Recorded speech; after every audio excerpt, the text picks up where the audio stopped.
بسم اللہ الرحمن الرحیم۔ السلام علیکم۔ غربت کی وجہ سے اماں نے مجھے دبئی بھیج دیا۔ وہاں میں نے اپنے سے 25 سال بڑی عربی عورت سے شادی کر لی جو بہت امیر تھی۔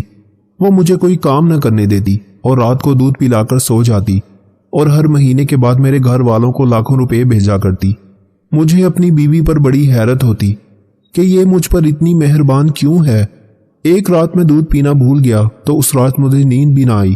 تھوڑی دیر بعد میری بیوی کو لگا میں سو گیا ہوں تو میری روح لرز گئی جب اس نے میرے ساتھ آج بھی میری بیوی نے مجھے 1 لاکھ روپے دیے اور کہا کہ میں یہ پاکستان بھیج دوں اپنے گھر والوں کے پاس۔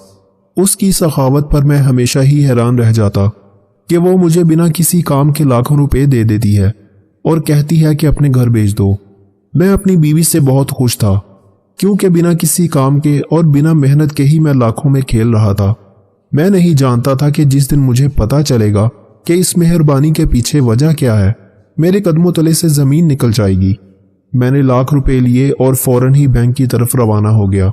میرے گھر والے بھی بہت خوش تھے کیونکہ انہیں ہر مہینے ایک بڑی رقم مل جاتی تھی۔ میں جب بھی پاکستان واپس جانے کی بات کرتا تو میری ماں جو کہ میری سگی ماں نہیں تھی مجھے صاف منع کر دیتی اور کہتی ہے کہ پاکستان آ کر کیا کرو گے، وہاں رہ کر کماؤ۔ میری بیوی بھی نہیں چاہتی تھی کہ میں اب واپس جاؤں، اس لیے میں یہاں آرام سے رہ رہا تھا۔ میں جب بھی واپس جانے کی بات کرتا میری بیوی نوٹوں سے میرا منہ بند کر دیتی اور کہتی کہ وہ میرے بغیر نہیں رہ سکتی۔ وہ مجھ سے عمر میں 20 سال بڑی تھی۔ 8 ماہ پہلے میں پاکستان سے ملازمت کے سلسلے میں دبئی آیا تھا۔ یہاں آ کر مجھے کوئی صحیح کام نہیں مل رہا تھا اور جس دن میں نے واپس آنے کا ارادہ کیا تو اچانک ہی سڑک پر ایک عورت کی گاڑی سے ٹکرا گیا جو اب میری بیوی تھی اور وہیں سے میری قسمت پلٹ گئی۔ میں لاکھوں میں کھیل رہا تھا، بہترین گھر میں رہتا اور پیسوں کی بھی کوئی کمی نہیں تھی۔ مجھ پر ایسا انکشاف ہوا کہ جب میں اپنی بیوی سے ٹکرایا اس نے مجھے پوچھا کہ کیا بات ہے، میں پریشان ہوں، اور جب میری پریشانی کی وجہ پوچھی تو میں نے اسے بتایا کہ مجھے پیسوں کا مسئلہ ہے۔ اس نے کہا کہ میں اکیلی ہوں، مجھ سے شادی کر لو، میں تمہارا سارا خرچہ اٹھاؤں گی۔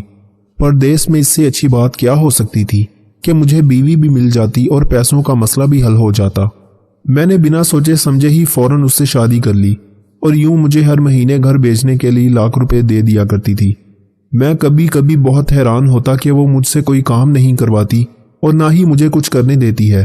میں سارا دن گھر میں رہتا ہوں اور وہ خود کام کرتی ہے، کبھی مجھے کچھ نہیں کہتی بلکہ میری خدمت کرتی اور رات ہوتے ہی مجھے بستر پر دودھ تک لا کر دیتی ہے۔ اپنی قسمت پر حیران ہونے کے ساتھ ساتھ بہت خوش بھی تھا۔ سارا دن گھر میں رہنے کی وجہ سے بھوک بھی بہت کم لگتی تھی۔ کچھ دن پہلے وہ رات کو میرے لیے دودھ کا گلاس لے کر آئی تو میں نے اسے پینے سے منع کر دیا کیونکہ میرا پیٹ بھرا ہوا تھا، لیکن وہ ضد کرنے لگی کہ مجھے دودھ پینا پڑے گا، اور جب تک میں نے پورا گلاس ختم نہ کر لیا وہ میرے سر پہ کھڑی رہی۔ تھوڑی دیر میں ہی مجھے نیند آنے لگی۔ اگلے دن بھی اس نے ایسا ہی کیا۔ میرے لاکھ انکار کے باوجود وہ مجھے دودھ پلا کر ہی مانی۔ میری سمجھ میں بھی نہیں آ رہا تھا کہ وہ کیوں زبردستی میرے پیچھے لگ کر دودھ پلاتی ہے۔ میری بیوی عمر میں مجھ سے 20 سال بڑی تھی لیکن مجھے اس کی عمر سے کوئی مسئلہ نہیں تھا۔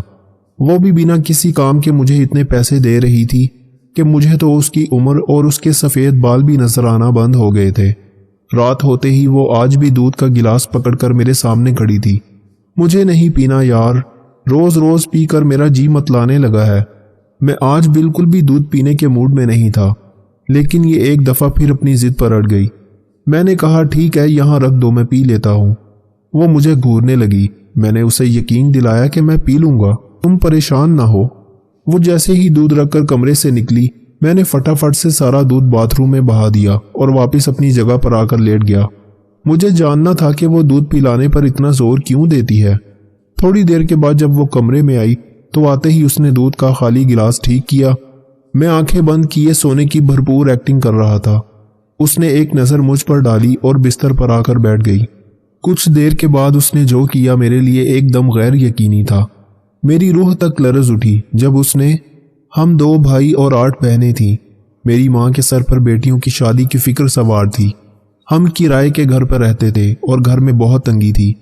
ایک دن ہمارے جاننے والے ایک آدمی نے اماں کو کہا کہ وہ مجھے باہر کے ملک بھیج دیں تو اچھی آمدنی ہو جائے گی اور ہمارے سارے مسئلے حل ہو جائیں گے۔